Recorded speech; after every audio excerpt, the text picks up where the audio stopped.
인간의 탈을 쓰고 태어난 괴물이 있습니다. 피해자의 신체를 훼손하며 살인을 쾌락이라 부르고 자신의 범죄를 자랑스러워했던 남자. 오늘 소개할 인물은 미국 범죄사에서 악마 그 자체라 불리는 연쇄살인범 필립 카일 자블론스키입니다. 이 끔찍한 사건이 벌어진 건 1990년대 초 미국 캘리포니아.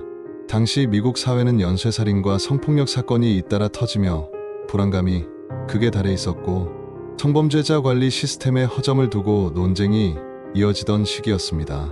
자블론스키는 바로 그 허점 속을 교묘히 파고들었고 시스템의 무능함은 또 한 번 그의 살인을 허락하고 말았습니다. 1942년생 자블론스키는 어릴 적부터 폭력과 학대에 노출되어 있었습니다. 알코올 중독자인 아버지에게 매일같이 맞으며 자란 그는 타인에 대한 공감 능력을 잃었고 성인이 되자 극단적인 폭력 성향을 드러내기 시작했습니다. 군복무 이후 결혼한 첫 아내를 교살하려 시도했고 연인에게 총을 겨누며 강제로 성폭행하는 등 초기부터 심각한 범죄를 반복했습니다.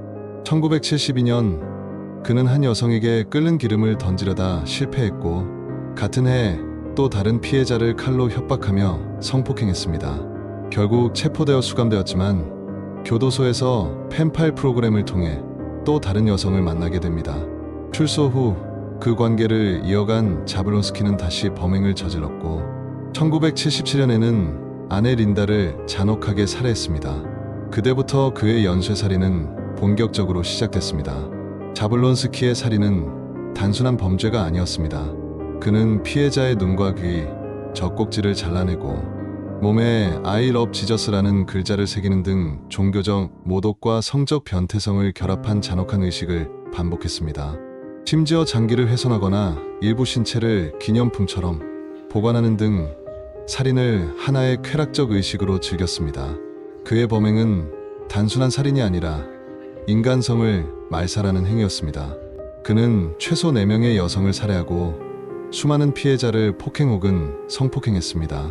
피해자 중 일부는 신체가 심각하게 훼손된 상태로 발견되었고 한 여성은 장기가 외부로 돌출된 채 숨진 채로 발견되었습니다. 사건이 알려지자 미국 사회는 충격에 빠졌고 언론은 그를 지옥에서 온 인간이라 부르며 그의 이름을 공포의 상징으로 남겼습니다. 1991년 4월 사라진 여성들의 시신이 잇따라 발견되면서 수사가 본격적으로 시작됐습니다. 도주 중이던 자블론스키는 캔자스에서 체포되었고 그의 차량에서는 피해자의 신용카드와 총기, 살해 일자를 기록한 노트가 발견되었습니다. 가장 소름 끼쳤던 것은 녹음기였습니다. 그 안에는 범행 전 과정을 녹음한 음성이 남아 있었고 그는 스스로를 사냥꾼이라 부르며 살인을 자랑하고 있었습니다. 조사 과정에서 자블론스키는 전혀 반성하지 않았습니다.